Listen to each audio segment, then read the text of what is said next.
Yan. Ano pa? Ito naman sa Gawa chapter 2 verse 36. Yan. Sa sitwasyong ito mga kapatid, na baka tayo man po ay tinamaan ng aral na matigas, di ba? Na medyo masakit. Ito po ay paghalin tulad po sa tao na nakarinig ng katotohanan. Yan. Parehong nasaktan, tinanggap ang katotohanan at meron din pong hindi. Sa pagkakataong ito po mga kapatid, baka tayo po ay nakikihalubilo sa mga ganong gawain at napakinggan po natin yung aral, eh baka masaktan po tayo pag sa sunod na araw ay tumalikod po tayo. Hindi po dapat ganun. Ano pong sinasabi? Pakinggan po natin. Yan. Ito po yung unang uri ng tao na nakarinig ng katotohanan ng salita ng Diyos. Pakinggan po natin. Pakatalastasin nga ng buong angkan ni Israel na ginawa ng Diyos na Panginoon at Kristo. Itong si Jesus na inyong ipinako sa cross. Napakinggan nila yung katotohanan. At ang sabi ni Pedro sa kanila, ipinako niyo sa cross. Yan.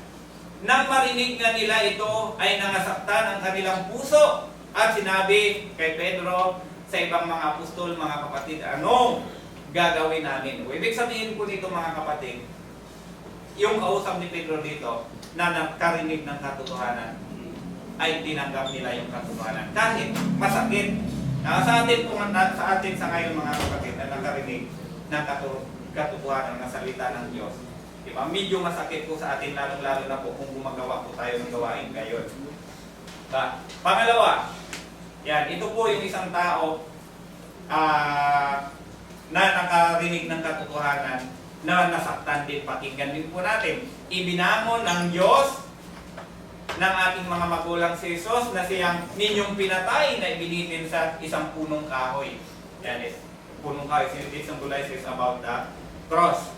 Yan. Datapuat sila ng kanilang marinig ito ay nangasugatan sa puso at nangagpasyang sila'y patayin. Tingnan niyo po mga kapatid, di ba? Dalawang uri po yan ng tao na nakarinig ng katotohanan. Alin po tayo dyan? Diba? Kung tayo po ay nakarinig ng katotohanan, nagturo po yung preacher na medyo nasa pool po tayo. Alin po tayo dyan? Tayo po ba yung taong nakarinig ng katotohanan na kaya po natin tanggapin? O doon po tayo sa isang tao na nakarinig ng katotohanan na gusto nilang patayin yung salita? Not literally, minsan nga nagagalit yung iba. Hindi po lahat, minsan may nagtatampo sa preacher, may nagagalit sa preacher. Diba? Kasi po nagturo ng katotohanan. Ito po yung dalawang tao na nakasulat sa banal na kasulatan. Diba? Yung nagturo si Pedro, doon sa unang bahagi, anong sinasabi? Tinanggap nila yung katotohanan. Doon sa ikalawang bahagi, nung narinig nila yung katotohanan, ano pang nais gawin itong mga taong sa gusto pang patayin itong mga apostol. Nawa po'y huwag mangyari po sa atin, mga kapatid. Diba? Kung halimbawa, medyo masakit yung aral, yung tinuturo po sa atin, baka isipin po natin, abay, ako lang yata yung nag-attend sa party ng isang araw, parang ako yata yung pinapatinggan ni preacher. Ako lang yata yung nalasing ng Christmas party Ay ngayon pa naman uso ang social media mga kapatid. Diba? Mamaya, sobrang happy-happy po natin pag na-share. Si brother, nalasing. Umatin pala ng Christmas party yun. Abay, nagmaoy pa si kapatid diba? Hanggang sa, nasira po yung reputasyon po natin at lalong-lalo na po tayo po yung mga Kristiyano. Usong-uso pa naman ang video ngayon. Yan. Yun po yung dalawang uri ng tao na nakarinig ng katotohanan. Yung isa tumanggap, yung isa hindi. Ano pang nais gawin yung isa, gusto pang patayin yung nagsasalita ng katotohanan. Sa atin, hindi man tayo sasabihin na papatayin ng member si preacher kasi nagsasalita, nagtuturo ng katotohanan. Pero nagagalit. Yung iba na natitisod Yan. Kasi nga ayaw pasaway. Yung iba tumatalikod sa pananampalataya. Yung iba namalaya mo, bigla na lang nawala. Diba? Pero deep inside kasi ayaw tanggapin yung aral at yung katotohanan.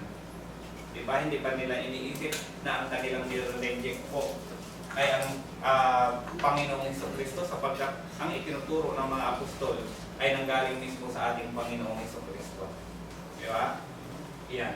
Kaya minsan, diba mapapansin po natin, nangyayari po yan nung sa nangyari po sa Corinto, na itong mga taga-Corinto, kung maaari, ayaw na nilang pumunta ito sa Apostol Pablo kasi may kabagsikan magturo sa Apostol Pablo eh. Diba? Walang paligoy-ligoy, walang medyo mabulaklak pag mali. Diba? Pag nagsalita sa Apostol Pablo. Kaya kung maaari, gusto ng mga taga-Corinto ay hindi pumunta yan kasi Apolos ang kanilang gustong tagapagturo nila. Yan. Ilang talata na lang po. Yun po yung dalawang uri ng tao. Kung tayo man po ay mapabilang doon, sana po tayo yung marunong tumanggap ng katotohanan at yung katotohanan daw po ang sinasabi kasi magpapalaya sa atin sa mali po natin ginagawa. Ayan. Ito po yung sabi dito ni Apostol Pablo. Ito din po yung sinasabi po natin na may mga, may mga kapatid po tayo sa pananampalataya. Ayan. Na pasaway talaga. Matagal na sa iglesia pero pasaway pa rin talaga. Matagal na sa iglesia, minsan taklaws pa rin sa bahay. Diba? Matagal na sa iglesia, pero nakikinlawin party pa. Diba? Yan, pakinggan po natin, may paalaala sa Apostol Pablo dyan. Kung mayroon po tayong kapatid sa pananampalataya na ganito, ang sabi ni Apostol Pablo ay ganito, basahin po natin. 1 Corinthians chapter 5 verse 11. Datapwat sinusulatan ko nga kayo na huwag kayong makisama sa kaninumang tinatawag na kapatid. Ibig sabihin po dito, kapatid sa pananampalataya. Diba? Pasaway talaga eh. Yeah? Kung siya'y makiapit, umasakin, umananamba sa Diyos-Diyusan, umapagtumayaw, umanglalasing, umanglulupig. Sa gayoy, huwag man lamang kayong makisalo. Lupit naman talaga nito ni Apostol Pablo, napaka-alas, napakatalin talaga magsalita. Diba? Kung may kapatid ko tayong ganito, sabi ni Apostol Pablo, ay iwasan nyo. Sabi ni Apostol Pablo, kapatid pa man din, pero kung ganyan ang kanilang ginagawa, iwasan nyo. Na? Huwag kayong makisalo, sabi ni Apostol Pablo. Yan. Kasi nga itong mga taga-Corintong ito ay talagang magugulot na pagkakaligali. No? Sa lahat ng sinulatan ni Apostol Pablo, tinaralan niya itong mga taga-Corinto ang pinakapasaway sa tala ng Biblia ng mga Kristiyano.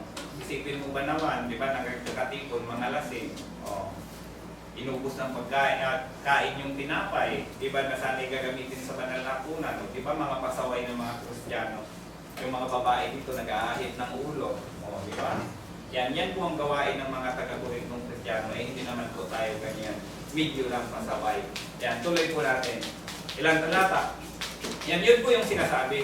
Kung may instances man po na ganyang pagkakataon, kapatid man po natin sa pananampalataya na ilan man dito sa mga binanggit na Apostol Pablo, ang sabi na Apostol Pablo, iwasan nyo na lang yung mga ganyang kapatid. Diba? Huwag kayong makisalo. Huwag man lamang kayong makisalo. Yan. Diba? Huwag kayong makipag-join. Diba? Minsan kasi, challenge po tayo minsan diba? Halimbawa, kapatid po natin sa pananampalataya, magulat po tayo minsan na napasyalan lang po natin sa bahay. May hinihaying Alfonso. Uy, kapatid, brother, isang tagay lang. Diba? Ganyan-ganyan muna yan sa una. Diba? Ang problema nito, hindi ka sanay mag-inom, nalasing ka. Diba? Yung sa isang tagay na sinasabi, minsan, na aksidente ka. Diba? Na aksidente ka. Diba? O kaya nagmaoy ka. Diba? Ay di nasira ang reputasyon mo bilang Church of Christ ay nasira dahil lang doon sa isang tagay na sinasabi ng kapatid mo pa man din sa pananampalataya. Diba? Yan, hindi mo na may babalik yun. Diba? Yung mga ganong sitwasyon, yung pagkaka-aksidente nga diba?